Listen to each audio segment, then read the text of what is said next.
we're back for another episode of Bodybuilding and Business. Hey, man, I got a big question for you. Big one. No, I will not make out with you. Bigger than that. You don't have to. Am I supposed to guess what it is? No. Oh, okay, You just cool. felt like guessing. Yeah, when I fire it off then. You think the people over at Penelope ever failed? Based on what I've tasted, no. Not once. Not one time. All right. Well, they might be the exception. I think they are the exception to life. They might be the exception to the rule. They're a 112 proof, and that's what's it say, 56%? Mm-hmm. 56% alcohol by volume. You understand? That's batch number 14 right there. Yeah, 4 grain. I ask that because I want to talk about failure today. All right, well, then don't bring Penelope into this. I mean, let's be honest. I'm sure In some in the ways. startup trying to figure out how to brew such an amazing fucking batch here, Yeah. there was failures. Somewhere along the lines. Or just a lot of drunk people really enjoying the alcohol, but not perfectly nailing the taste. But yes, one way, shape, or form, depending how you look at it. Failure had been had. Yes. Failure in bodybuilding, and we've already slightly discussed this. Failure in bodybuilding is very, I want to say simple. And then failure in life is very broad and like crazy, right? And obviously the broader the stroke, the more we're going to cover with this. So I would love to touch on Sex. failing at sex. Yeah. Sometimes you miss. I missed. Name the movie. What Is do you it mean? sex scene? What do you mean I missed? Or you missed? I missed. Is it a sex scene? No. Oh. Then you lost me, dude. I don't know if you've seen this movie. You know the comedian, and the comedian has made great stuff, but this is a movie you might not have seen with him because it was like a family movie. Yeah, I don't do family stuff. Yeah. It was Daddy Daycare with Eddie Murphy. Is that It was what? it was like his first family movie. No, he did Dr. Dolittle, but it was like one of his early like kid movie or family movies. Was it with the white dude with the gray hair? I don't No, know. that's Cheaper by the Dozen. No, not him. That's Steve Martin. Okay. No. And there's a scene where he's watching all the kids, and the kid comes out of the bathroom, and he goes, how's it go? He goes, I missed. And he's like, what do you mean you missed? And the little kid's like, I missed. This is how we're so different, dude. You went from broad strokes. I went to sex. You went into little kids peeing in a toilet. I think the scene wasn't peeing in a toilet. I think it was like, regardless. Anyways. Weirdo. Me saying I missed made me think of that scene in that movie. Got it. Got it. That's how we got to that one. Okay. Yeah. Less creepy that way. Yeah. Broad strokes, failing. We'll touch on all of that as well. But failure in bodybuilding, because this is bodybuilding and business. So after all, we should talk about how failure affects bodybuilding. To the simplest extent, right? And I don't want to go too deep into it because we have episodes on these things already, but failure in training, right? We've talked about taking exercises to failure, and not even just taking exercises themselves to failure, but we all eventually fail at something to learn where our base strength is, Correct. right? I don't ever write 1 rep max into people's programs, right? But I'm pretty sure everyone, when they first walk into a gym, That's the first thing everybody does. yeah, How much can I bench? You basically go and even if it's not benching, if it's curling, whatever it is, you pick up weights and you try to perform the exercise you're trying to do until you pick one up and you're like, oh, I can't do that. I can't do that. Yeah. And like that's failure. Like, Correct. oh, I can't. And that's okay, right? That's And what do we do? We then get better. Yeah. We keep working until you could eventually do that weight. that sets like a benchmark. Like, oh, that's I fail there. Like I can't do more than that. I'm gonna work until I can do more than that. That's really simple form of failing, like as a bodybuilder or just in the gym. Failing with diets, right? Trying a diet. And we sit here and we give you guys these nutrition 101 episodes, and we talk about what we think is the best for the masses. Correct. Because we know that it does work for the masses. However, certain foods, certain types of diets, you have to try it and see if it works. Just because we say, a pretty easy staple meal is chicken, rice, avocado, and broccoli might not work for you. So guess what? You have to try a diet and let it fail. That meal might not work for you. You might have to have chicken, rice, macadamia nut oil, and asparagus. And that works for you. Maybe avocados and broccoli aren't your thing. Maybe the rice isn't your thing. Again, Regardless, point is, you have to try these things to see if they work, to know, and you have to fail in order to know if it actually does work for you or not work for you. In order to continue to grow and move forward, failure is essential. and this goes past training and food. That is just the most simple ways that failure begins paving the way for your bodybuilding careers, right? Right. We all have to start somewhere. We all have to fail somewhere. A 19-year-old Pat used to work at CVS Pharmacy. And I remember I used to eat brown rice that I would make on the stovetop because I thought at the time brown rice was the way to go. I remember I used to eat brown rice and then just raw broccoli. Not cooked, just wash it, cut it, put it in No a bag. protein? No, I chicken, rice, and then like broccoli. with After it. the bread conversation earlier, I didn't know if maybe you were just eating rice and broccoli. That's funny. That was a failure too. Guys, true story. This one's funny. I was told I had to start making my own lunches, and I didn't know how to make my own lunches. So instead of making a peanut butter and jelly sandwich why aren't we allowed in? I don't understand. He had his face pushed up against the glass and his one tooth was just hanging out. Snaggletooth. Instead of making a peanut butter and jelly sandwich or ham or turkey or whatever was Nutella. in the house, I just took bread because I didn't know how to make a sandwich. But guess what that taught me to do one day? Taught me to make a sandwich. I had to learn real fast. Figured it out. Didn't want to keep eating bread. It took me years. I was just going to say. I ate. That's the funny part of the story is I just took bread to lunch for years on end. Dude, weren't like the teachers and everyone like, what the fuck is wrong with this kid? For sure. People probably saw me and His parents are fucking assholes. But like we just talked about, you used to have recess after you ate. And I vividly remember just shoving the bread down my face and like getting in line to go to recess. Like I couldn't be bothered to stay and eat. I wanted to go play outside. Yeah, because you were not excited to eat. Well, right, because there was nothing exciting to eat. But I remember that I didn't care. What did you drink with it? Couldn't tell you. Maybe a Kool-Aid jammer. I was like, did you bring like a juice box or something? I hope I had a Kool-Aid jammer. But yeah, I did it because I didn't want to be waste time. I was like, we gotta go outside and play recess. I gotta play freeze tag or whatever. Play recess. Whatever we were doing out there, I have to go. I gotta go sit by myself. I have to be in the back corner. first person in line to get out those doors. No, but failing teaches lessons. Lessons make us better, et cetera, et cetera. And that's again a very broad stroke. When it comes to the bodybuilding, when it comes to the diet, you have to try these things out, and that's how you learn, and you fail at something, and then you figure out, oh, that's not for me. I can be better at this by not doing this thing that doesn't work for me. It doesn't mean you're a bad bodybuilder. It doesn't mean you're a bad person. It doesn't mean you're bad at whatever the thing you are doing. It just teaches you that lesson. Yeah. And allows you to get better and move forward.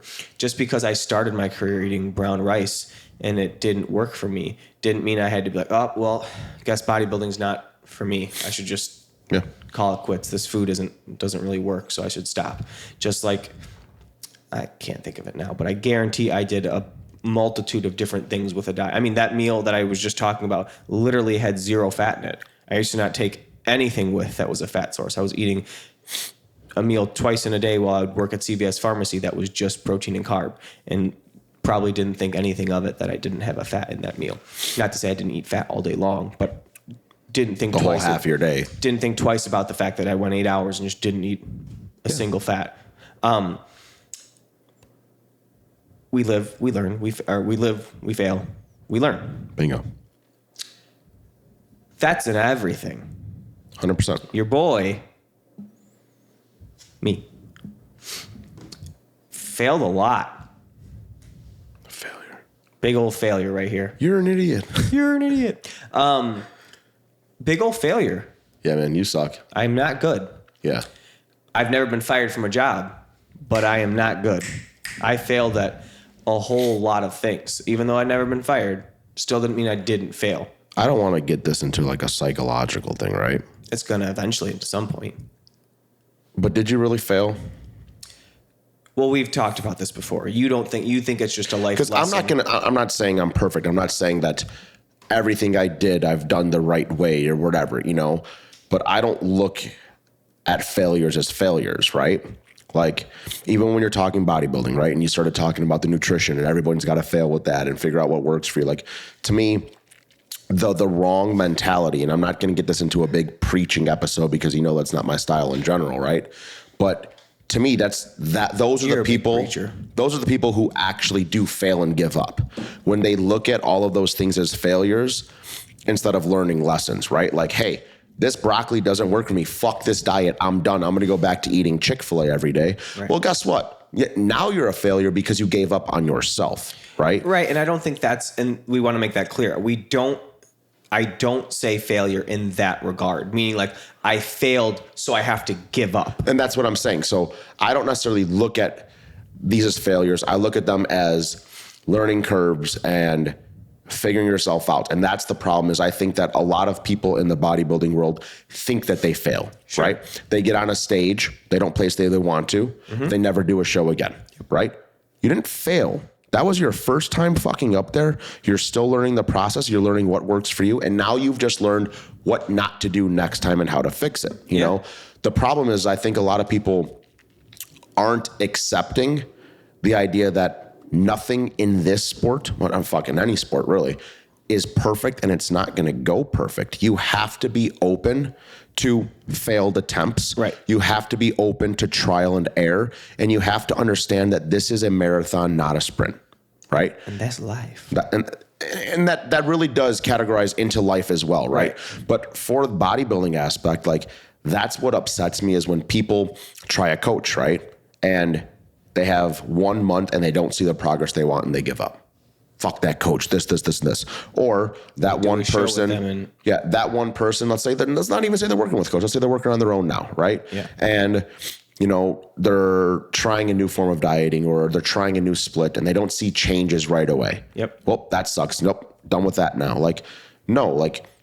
That's what this is about. It's about continuously trying new things, finding what works for you, to keep progression constantly moving forward, manipulating and fine tuning those things, seeing what works for you even better, right. And then going from there. So you saying that you failed many times, like, yeah, sure, they're missed attempts, right? But I don't think of you as a failure. Yeah, you worked many jobs, but no, all of those jobs literally made you who you are now. No, because I don't stop, I'm not a failure. I fail, but I keep going. So I'm not a failure. Okay. But so reiterate. What did you fail at? Since we're bodybuilding, we'll talk about bodybuilding, right? First show. Happened to get a very high placing in my first show, right? Second place at my first show. Not really knowing. I was there, dude. I remember that. You were there. Not knowing much about bodybuilding, right? It's my first show. And if anyone wants to believe they know a lot about bodybuilding before their first show, you're wrong. Everyone should be going into their first show just, I'm here to be in the best shape of my life. You don't know anything until you do it. You really don't. So go in with an open mind. Bingo. And just allow what happens to happen. I went in, I got second place, right? High horse. Yeah. Wow, I could be good at this, right? I took second. Second show. It puts an unrealistic. It does. Yeah. I can only imagine the person who walks into their first show and gets first place. Yeah. So it creates this unrealistic setting of, okay, I did my first show, I took second. Great. I like this, right? I like this. Because there's success, right? Obviously, everyone loves to ride success. For sure. There's success, right? Haven't failed yet, right? I did still look at it as like somebody beat me because I'm an athlete. So I still look at it as just a the competitive nature. I looked at it as a little bit of a failure. But on the grand scheme, I was like, oh, well, my first show, I took second. That means there's only one way to go. Up. I'm going to get first next time. I'm going to go be better, and then I'll get first next time. I went and did a second show. I was better. Second. Again. Felt a little bit more like a failure this time. Yeah, you were upset this time. Than the first time did. The first time that felt like, cool, happy to be here, just wanted to do this thing. Second time was like, yep, failed. I only had one place to go, and I didn't go. Third show. Right? All right. Well, I only had one place to go. and I didn't go there. So let's do it a third time. And this time we'll do it. Nope. Fourth. Swing and a miss. Real close. Almost had it that time. Just went the wrong way. Yep, just swung the wrong way. Fourth show. Well, I didn't like that one, but I know I could do better than fourth, right? I've gotten second twice. I'm better than fourth. So all I got to do is be better than fourth, and I'm back on the game. I'm back in it. That's it. It's back just that simple. up. Fourth. Yep. Failed again. Fifth. Just a big old Fifth time. fifth time, right? I'm moving on Just again. a big old failure. Fifth time. First place. Whoa. Who would have thought? Crazy. Huh. But it's not linear. No. And I'm not saying, I don't say this to say that everybody has to go backwards in placings. That's not my point of saying that. No. It's just, that's the sport. I don't know anyone in the sport of bodybuilding who hasn't lost in some way, shape, or form. Yeah. I think, right? No one's not. Flex Lewis? He had to have lost at an amateur at some point, right? I don't think so, man. Flex is God, though. You know what I mean? Let's ignore that guy. Let's take Flex out of this. He must have lost like an open show or something once. I think that's what it is. I think he never lost as an amateur, and then he never lost As a in 212. 202, 212, whatever. I think one time he probably lost. And you went back, dude, 202. Well, he was the first 212 champion, but he competed, I'm pretty sure, before that. He did. So, excluding Flex, Regardless. everyone has lost, right? Ronnie Coleman was last place at his first Olympia. Everyone's heard that before, but it happens, right? A couple years ago, All of the greats have lost. yes, Jay has lost. Phil, I mean, you name everyone's them. lost. You have to fail at some point, right? And does it suck in the moment? Sure. Did it suck getting second place twice? Yep. Did it suck worse getting fourth place? Yep. It made me feel real dumb for being mad at getting second place. That's for sure. Did it suck getting fourth place a second time? Yep. Made me even more mad. But it's things that needed to happen, right? And not that I've changed. I've constantly gotten better at being a bodybuilder, right? Over the years, I've just consistently gotten better and better. And I won't strictly attribute that to losing, quote unquote, or failing. I think it definitely plays a big role, though. But it does play a role, right? For me, it's a little bit of a motivator because it keeps me wanting to work harder. But you learn things every single time. There's a lesson to the failure behind it. I don't want to say destined to happen, but it will. And I think everyone needs it in order to really figure out their full potential of what they can or can't do. For sure.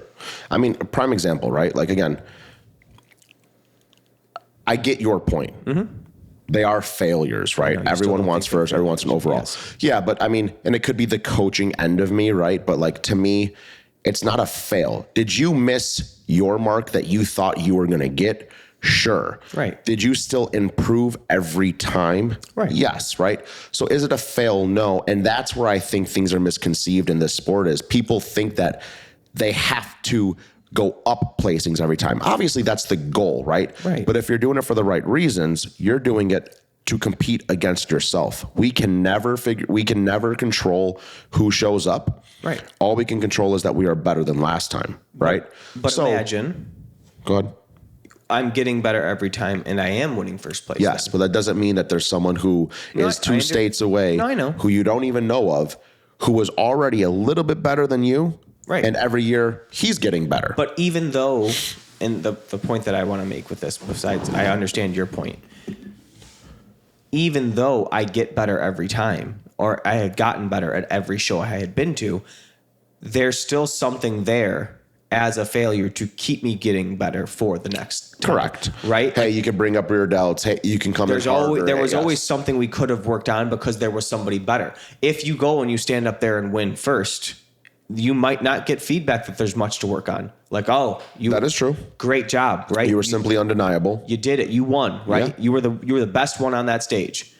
Sometimes there is that little bit of like, okay, yeah, I was better than my last show, and I'm proud of being better than my last show. But I still, To play devil's advocate, though, you could win an overall, and this competition wasn't that hard that day. Sure. And you could have been better the previous year than you were then. yeah, absolutely. So technically, you failed with your goal of getting better, but you still placed higher. But so my point is, I understand we're talking about failures today, and I do agree with everything you're saying in the sense that we need to learn from all this and we need to move forward and not let it discourage you. But that's my point of like, if you look at it as a failure and get down on yourself and you don't use it as motivation, that's when the true fail happens, right? If you do fail, but you take that as fuel, you take that as a learning lesson, and okay, I got to fix A, B, and C, and I'm going to continue working. That's what it's about. You know, it's those who get discouraged from that failure who give up. Like, you never gave up. You kept getting better, and you're still getting better. But I think that would make you a failed bodybuilder then, if because you went from second to fourth and then you quit the sport, right? Yeah. Then you'd be a failed bodybuilder. Just because somebody failed in the moment doesn't mean they are a failure. Yes, for sure. And that's the bigger point that we're trying to get across here, is that you can have setbacks and you can have things that don't go your way, and it doesn't make you a failure. But having those setbacks and failing can be beneficial for you. Correct. And it shows the ones that are meant for this, and it shows the ones that aren't meant for this, right? Bingo. The people that take that, turn it into motivation, which, whatever, whether you like that word or don't like that word, and everyone's like, discipline, not motivate, whatever, right? If you take your setback, your failure, and you turn it into progress moving forward or momentum moving forward, then it's not a failure. Correct. Then you've grown from it, right? Bingo. And you've improved. If you let that get in your head. Yes. Allowing that to stop you from doing the thing that you set out to do. That's like real failure. Yeah. We're not talking about real failure to where you quit, right? We're not talking about me, or not even me, forget me. Talking about somebody who works at their job and they went for a promotion and they didn't get the promotion, and then they're like, you're right, you know what? That guy was better. I'm not meant for that job. I'm going to quit. Fail. That's kind of like failing. You're legitimately quitting because you didn't get something that you tried or worked for, right? I don't even know how I didn't think about this. What? Prime example as well. You were talking about you're competing, right? Yeah. Have a client. Yeah. Last year, 2 shows, first place, second place, right? Each show, physique improved. Yeah. Right? And even the second time he got on stage, better than he did a couple weeks prior, right? His placing actually went down. Right. Okay. Even though his physique improved, but the competition itself got harder. Right. Fast forward this year, we just got on stage the other week. Okay. Best package he's ever had to date, best stage presentation, everything. 5th place. But him himself has improved, right? Right. So instead of being like, oh, fuck, dude, I went from 1st to 2nd to 5th. I'm done. Screw this. Fuck this sport. Right. What do you do? Hey, we're going to come back even better. We looked at things together. We figured out, okay, where do we have room to grow? What do we have to perfect? Blah, blah, blah. We're competing again this upcoming weekend, work on peaking, see where he lines up with this crowd, yada, yada, yada. And then, hey, back to the drawing board, Right. But many people who've put a lot of time, a lot of effort, mental energy, financial, you name Physical, it, they get those kind of setbacks and they're like, I'm done. Well, and right. And that's where you give the credit to that, right? Like he didn't get off stage. No, walked out positive. Hey, we brought our best. Right. What can we do from here? Right. It's exact conversation. Didn't walk off and say, well, this obviously isn't for me. Like, that wasn't the conversation. Because then that would be failing and giving up, right? That's complete failure. Correct. Doing that, coming back and saying, okay, well, now I have a couple weeks to be better. That's learning from it's hard to even say a mistake because I'm not saying you guys did something wrong, but that's learning from the experience of it. Like, okay, Yeah. I stood up here, I saw what I saw, and now I'm going to use what I saw, and I'm going to be better in 2 weeks or 3 weeks, whatever the time frame was. And it's right back to work again, That's right? it. That's failure in the sense of a setback that allows you to become better. In a non-bodybuilding sense of failure, I failed at trying to be a trainer once before. Yeah. I would consider myself not a failure as a I trainer. keep trying to argue on fails or not fails, but I guess You're arguing. I'm just trying to be nice to you, man. You're arguing on a word though, and you have to look. That's past what I'm saying, yes. You have to look past the word, right? Because so once before, guys, many of you don't know this. I did. How long ago was this? I want to say I was like 21 or 22. Okay. So 8 years ago, dude. Yeah, it was a long time ago, dude. Wow. Okay. So I was Yeah, you're right. coaching club soccer at the time. Shit. And my director of coaching for the club that I was with had an idea that basically would have helped me. I don't know if I had the idea or he had the idea. However, it worked out. Pitched the idea that like, well, why don't you just offer additional training to all of the kids in the club and then just work for yourself rather than working, because at the time I was working like a 9 to 5 and then going and coaching after hours. And as you know, that could be very time consuming, especially when coaching children is on nights and weekends. So And you were going to school then too, right? I think I was in school and then working like a 9 to 5, right? So like pretty much not a lot of time for anything else. So in this regard, it was like, okay, well, I can start training, offering training, work for myself, make my own schedule, keep coaching nights and weekends. Everything will be gravy, right? It sounds great on paper. There's a club worth of 1,000 kids. All I need is 10, I was saying, right? You don't need much more than that. And just to start making enough money to take over what I make on my 9 to 5. Right. So the idea was all there. The blueprint was there. It was all set up. It's going to work. There's 1,000 kids. I only need 10%. 10% is nothing. I'll get 20. I only need 10. 1%. 10% would be 100. Sorry. 1. Math. I don't need that much. I'll make this work. It's no problem, right? Well, it was a problem. Let me tell you what you didn't win. It was a problem because it didn't work. I was using a facility that was not located close enough to where all of the kids, where I coached soccer. So basically there was too big of a gap in the distance for training. So I offered training out of a gym's name that we won't speak of because it's dead now. But it was also located in Carroll Stream. R.I.P. And the club I coached for was in Elgin. And if you don't understand that, it's basically a 20, 30-minute drive. About 30 minutes. So, especially at that time of night. right. And now here's the thing. If you're coaching club soccer, you're coaching, right? You're coaching kids, and there you're working around the parent schedule, not really the kids' schedule. So if the parents are dropping the kids off at soccer from 5 to 7 p.m. and then they're done at 7 p.m., when do they have time to also take their kid to an additional training session? And even if they did have time to take their kid to an additional training session, I was the coach at the additional training sessions, so I was still booked from 5 to 7. So the only time I had to train them was during the day. And if you don't know, kids go to school during the day. Surprise. Or if they're on summer break, they're at home, but their parents are working and they don't have access to get to somewhere. So again, there was flaws in this system. The idea was great. There are people who do what I set out to do, who have training outside of the club that they work for, and they make good side money doing those things. But logistically and all that, it makes more sense for them. Right. And I was in a location that, even though financially it would have been nice for me because I wouldn't have had to pay too much in rent, or I would have been able to make it work where I was, everything else didn't work out. And after about a month or two, without, for lack of better words, finding success, I took it as, hey, this was a failure. Back to work. Back to move, got to move on.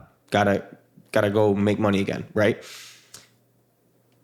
Now, 8 9 years later, when I started my business, like 4 or 5 years after when I started my business, I was obviously in a better place to understand, like, okay, that's not my market.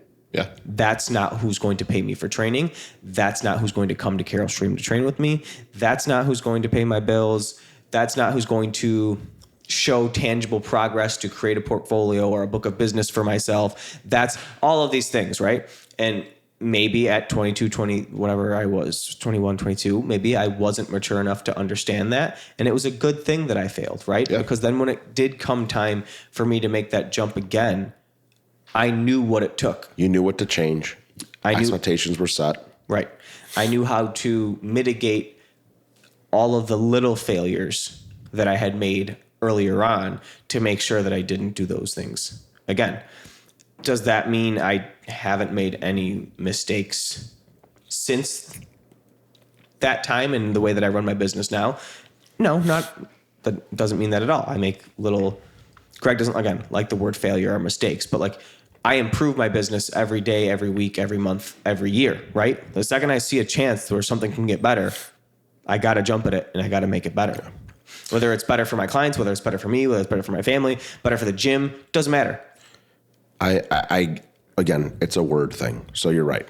It's not that I don't like the word failure. I just think that until it's an actual quit, Correct. then it's a fail. So you gave up on that business. That was a fail. Yes. Right. That was You right now learning different ways to do things with your business to make it better or make it more optimal for whether it's scheduling or how you handle your online or whatever, right? From an organization standpoint, Right. That's just learning and improving, you know? And I think it's just because I don't really get down on anything, you know? And I think it's because I don't really look at anything as failures. I look at it as everything as an opportunity to get better, right? So I guess it's just a mindset thing as well. So, but I understand there are failures. I'm not trying to argue that with you on this. Mm-hmm. I'm just saying I don't think all the things that you think you failed at were failures because you never completely gave up. That's my own point, not to get repetitive with that again, but just to kind of hone in on that one more time.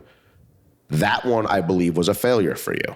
Yep. Now, you went back and tried again, and now you've made it better. Right. But until you just give up on it again, which you're not going to, right, that would be a failure. Yeah. And these little things now, like, hey, like, I'm going to have these people checking on these days and these people on these days instead of all on one to just make things more optimal. That's learning. That's, hey, right, these days I'm X hours in the gym and I have time for this and I have time for that. You know, that's just micromanaging yourself, you know, making things more optimal and running more smoothly for you, your clients, and everybody else. For sure. I think it's just a word thing that we're getting hung up on. But yes, that's 100% correct. To get better, you have to find ways to see the flaws and find ways to make things better. And by that, you can either have a mistake that actually happens or have somebody show you something. Regardless, it's that willingness to learn from certain things and not being stubborn-headed or not being ignorant to change, right? Correct. So that's the only way you're going to get better. And it's such a weird topic or thing to discuss, but being a failure is how to be better and how to become the best version of yourself. And obviously we're not going to keep getting caught up on the words of it, but yeah, I'm done with the word. Now, I'll just agree that they're all failures. Yes.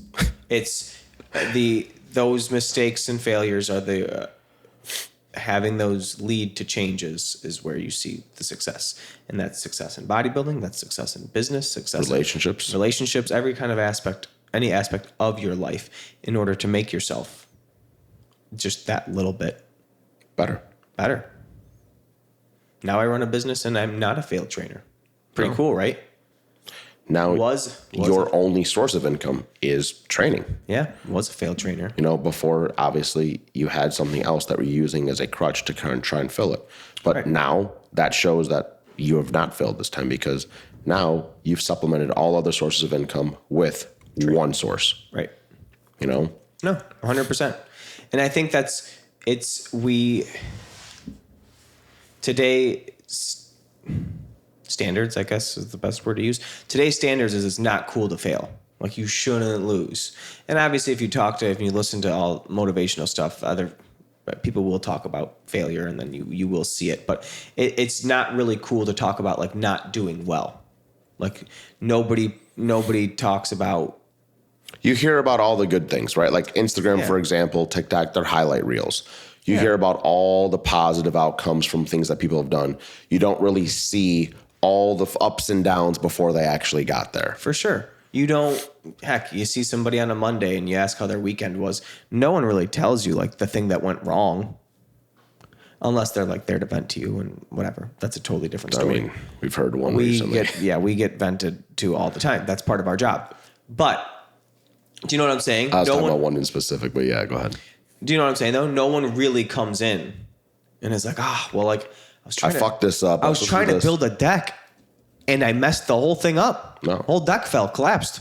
Like no one's gonna come in and start off with like, or I was trying to fix a tire and turns out I can't fix a tire. Nope, they're gonna be like, oh, like ate dinner with my family, walked the dog, Went to this great chilled out. Went to this great restaurant Saturday night. Awesome. And you're like, Yep. oh, cool. That's super good Totally to hear. left out that the deck collapsed on his kid earlier, but Right. that's why I don't build decks, dude. You shouldn't. Dangerous. Too many kids out there to. Tim Allen. Right, Al Borland. It's not talked about because it's like not. It's almost looked down upon. Sometimes you gotta lose. Sometimes you gotta fail. Sometimes you gotta make mistakes. Yeah. I think it's good for you. I agree. It builds character. It builds mental fortitude. Mm-hmm. And I've been losing for a long time. Not long ago, we went to. I thought you were about to sing a song or something.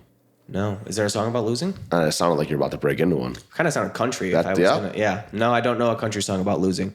Not long ago, we went to my parents' house and my mom was getting rid of old stuff. And Rosie's like, "Oh, what's that?" And it was like a box of old soccer stuff. And I like went through it and I was like, garbage, garbage, garbage, garbage. And she's like, why? Or I don't remember how it came up. And I was like, these are all second place trophies. Like, what the heck do I want to keep any of this stuff for?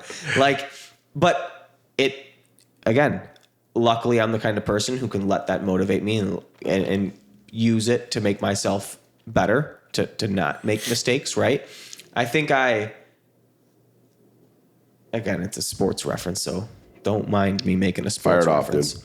I think in a playoff game, like I missed a penalty kick once when I was like 11. I have never missed a penalty kick since, but I needed to miss that one at 11 in order to make me. Listen, dude. I'm gonna call you out right here. What's up? You've been playing soccer for a long time. Yep. There is no way, because I know you've gotten a lot of penalties. I don't take all of the penalties. What do you mean? Well, there's 11 guys on a field.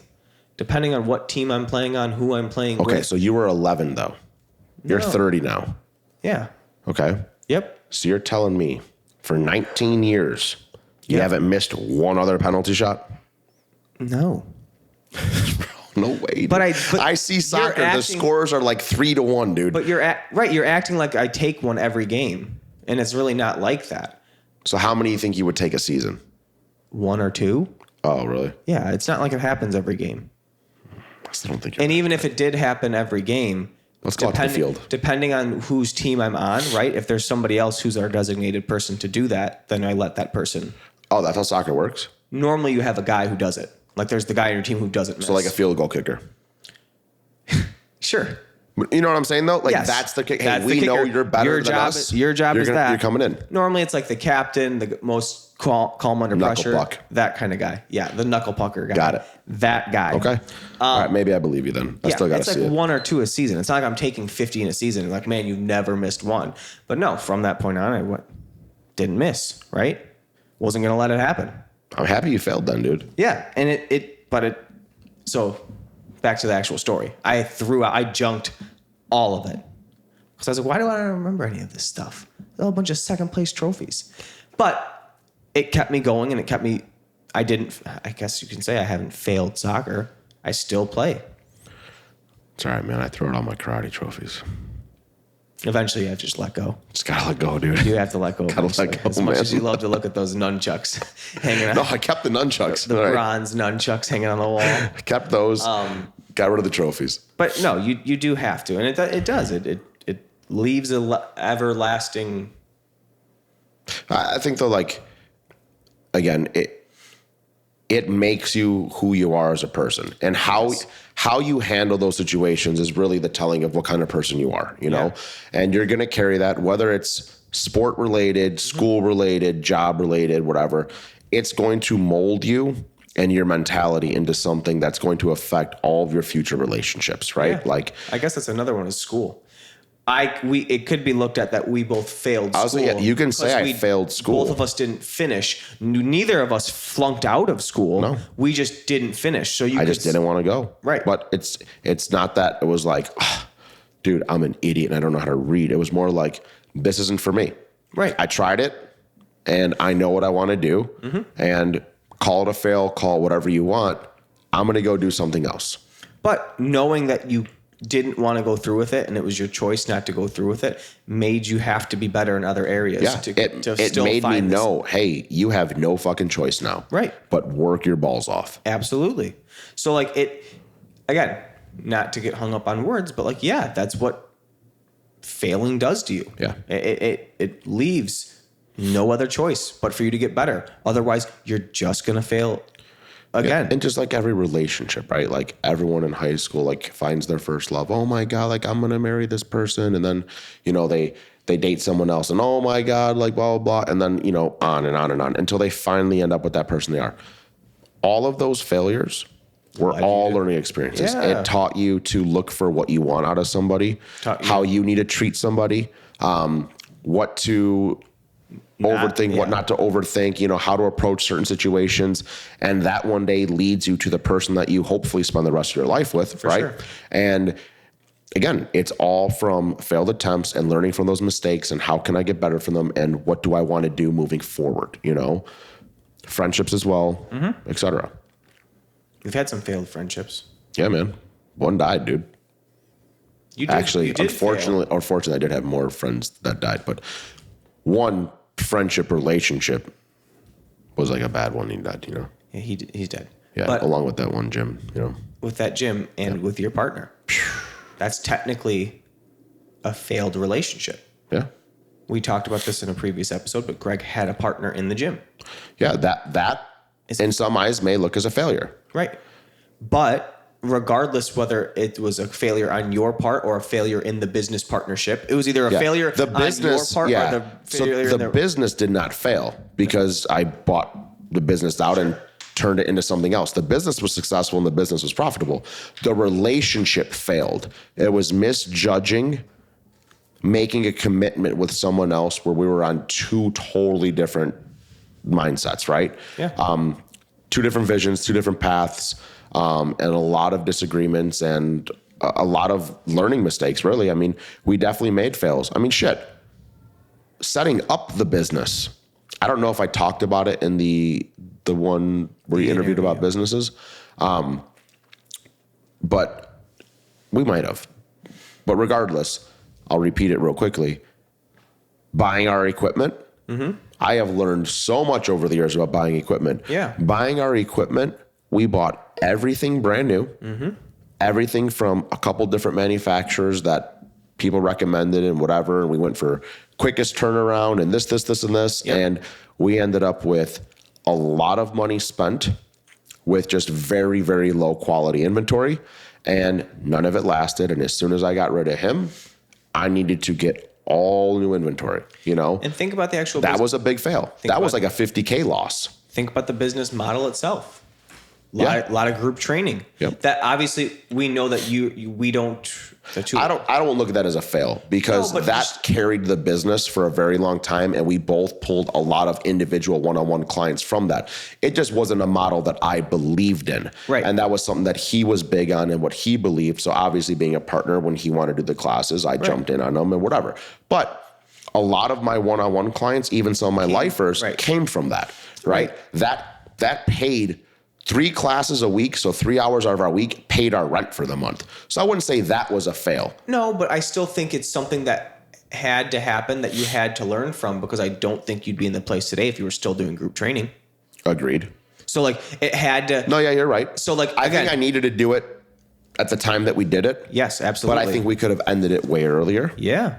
which is one of the things we disagreed on. Imagine you stopped doing as many one-on-one trainings, and like, let's use Rosie as a prime example, right? My girlfriend Rosie, who's competed three times as a bikini competitor, was able to start working with you one-on-one because you did not offer group training anymore. Say you didn't have as many one-on-one slots available because you were still offering group training, and now you lose that female competitor who potentially gave you more female competitors. I agree 100%. So like, there is that, like, you have to take chances, and you have to not, whether they can be successful for a little bit of time, not a lot of time, whatever. You have to take those chances on something to learn from them and then decide where to go from there. There is this domino effect of, like, whether it's failing or not failing, you have to try, you have to make mistakes, and you have to learn from them. 100%. Knowing that, like, okay, yes, these group classes got me some clients, but now these clients are better for my business when I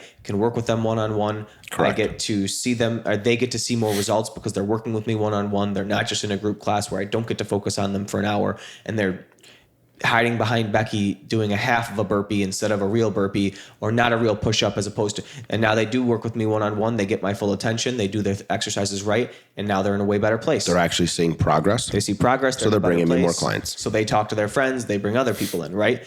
So there is this just ongoing. Again, you had a partner before. You have the gym now.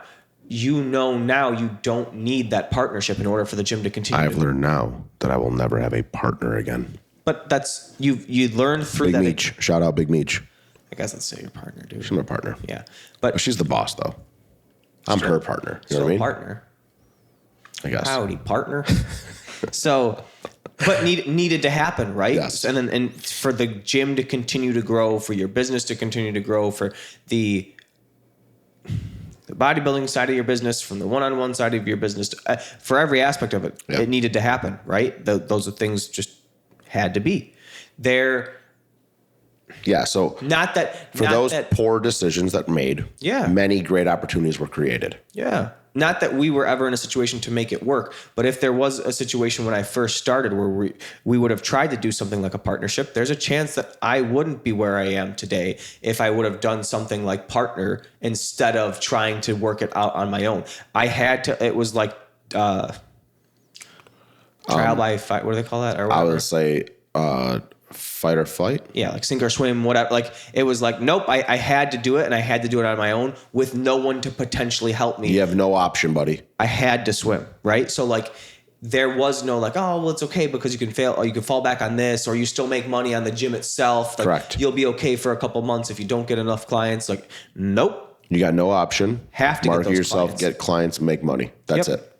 No turning back. And not that I was given that opportunity, but I saw I saw you go through it, and then it helped me understand what I needed to do to go through it. And it's like, you're still living through those experiences and making mental notes of what it really takes. Right. Yeah. And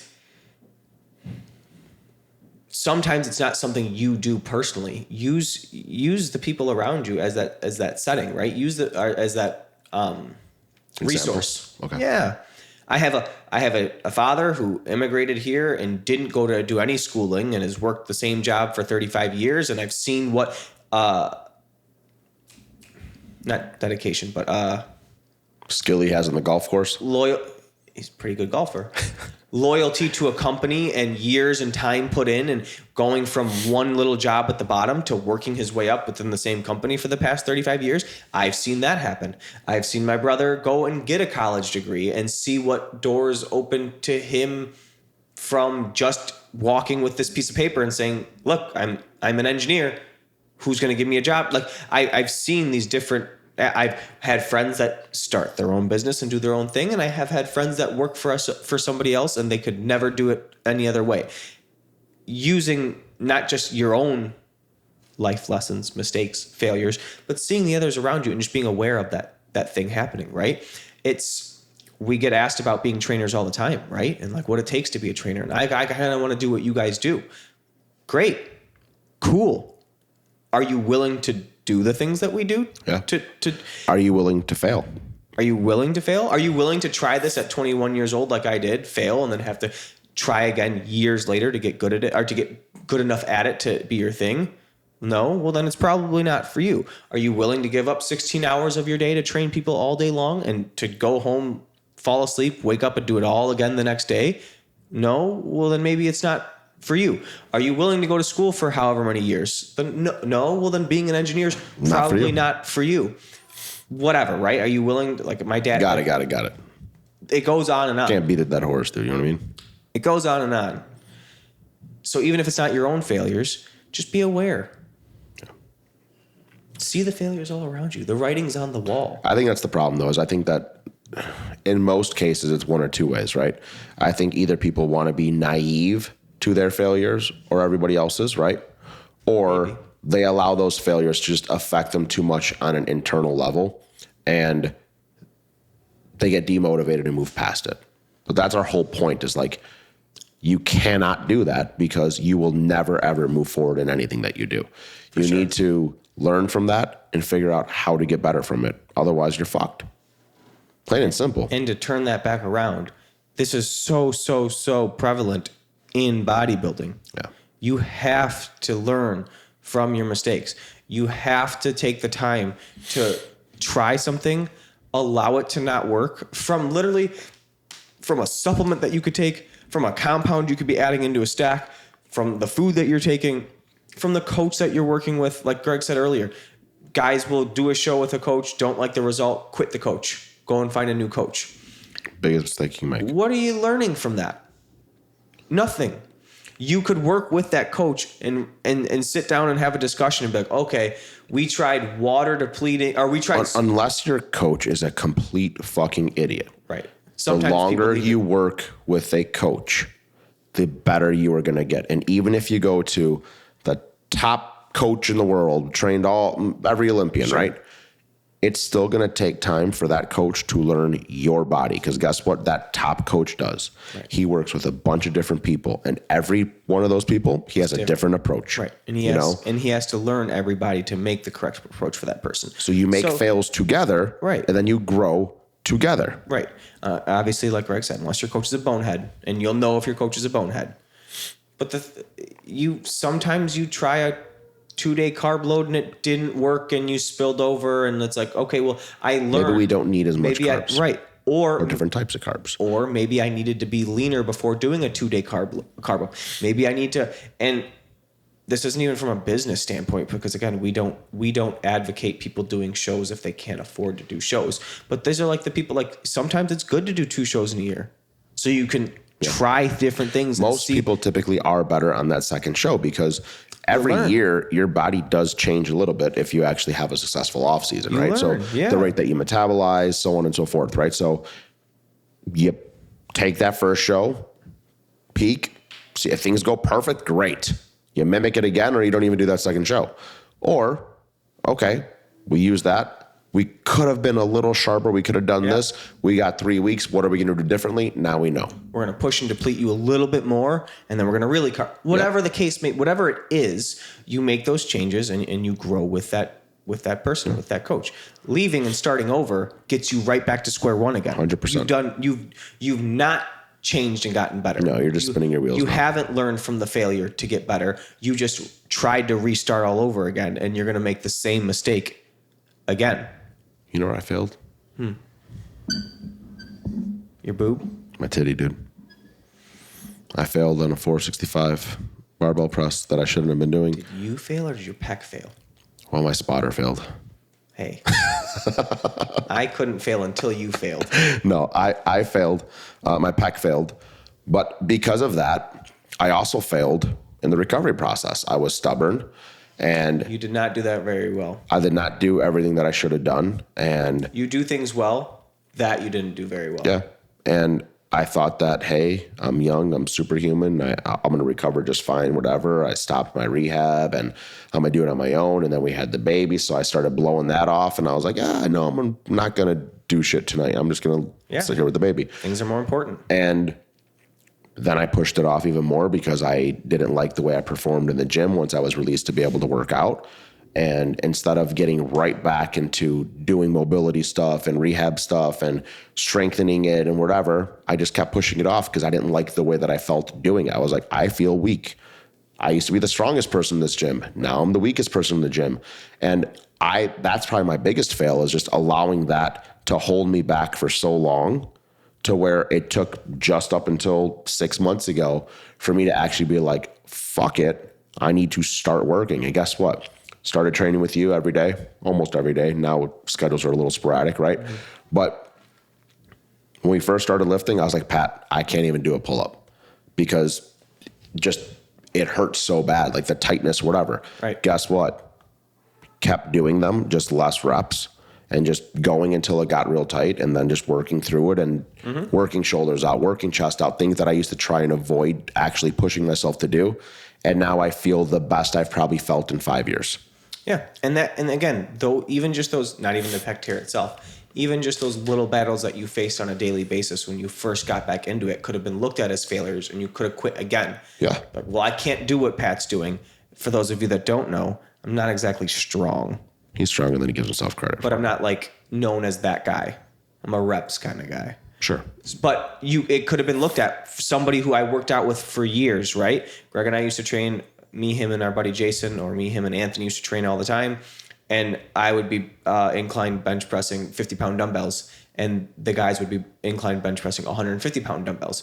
That was me. That's why I tore my pec. Well, but and that's got to be very discouraging to then one day, 5 years down the road, just be struggling with 15-pound dumbbells, right? And you're doing 80s, right? And it looked like, how did this happen, right? How did this whole thing get flipped around?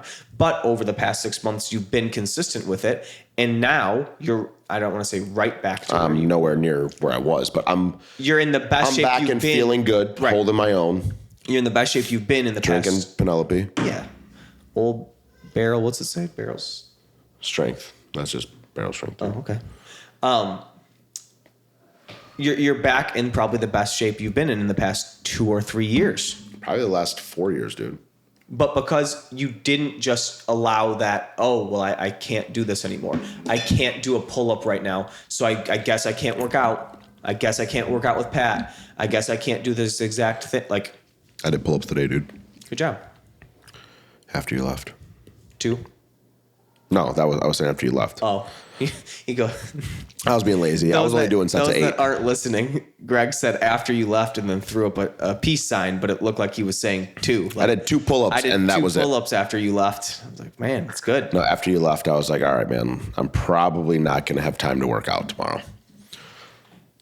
So do I just not work out today and call it quits until I get back from Tennessee, or do I crank something out before the podcast? You cranked it out. Like a 40-minute. Good thing I was late. Hey. It all worked out. Yeah, I was happy when you texted me. It all worked out. I was like, I'm not going to tell him.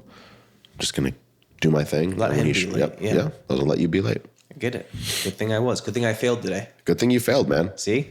It all works out in the end. Yeah. Moral of the story is, though, fail a little bit. Don't be afraid to fail. Take chances, take shots, and learn from them. Reassess.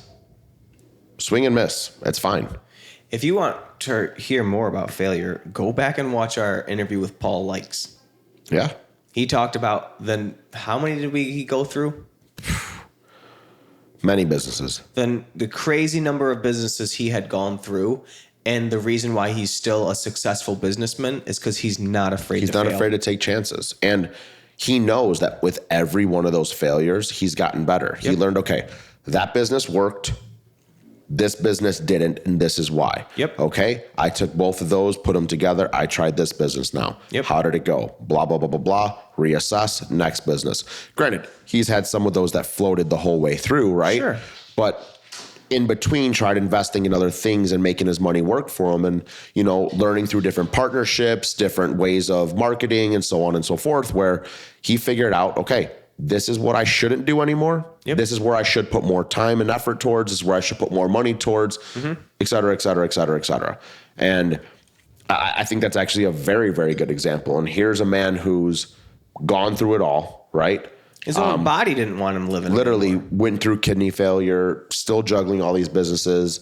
And now next month, hopefully he got his kidney last month. Yep. Now he's doing his best to be healthy and get better this month. And next month he has a new spa that's supposed to open up, and without all of his failures before, he would probably not learn everything he did that put him in a position to be able to open up a med spa, which is not very easy to do. No. And it's moral of the story, be a failure. Don't focus on trying to be a failure, but don't be afraid to fail. Don't hold yourself back. Take the fucking chances. And especially, again, if you're one of those who's a bodybuilder and that's why you're listening to us, this really, really, really, really is important for this. Yeah. So if you want to bodybuild, you are going to fail. You are not going to take first every competition. You are not going to get an overall every competition. Ask yourself why. One last thing before I go. And learn from it and get better. Yes. Do it the next time. I agree with everything you just said. Yeah, I'm smart. Go ahead. As a bodybuilder, sometimes we forget this. I used the example, when you first step foot in a gym, you pick up weights until one's too heavy for you. Yeah. We sometimes forget this. If you're a bodybuilder, go back to being afraid.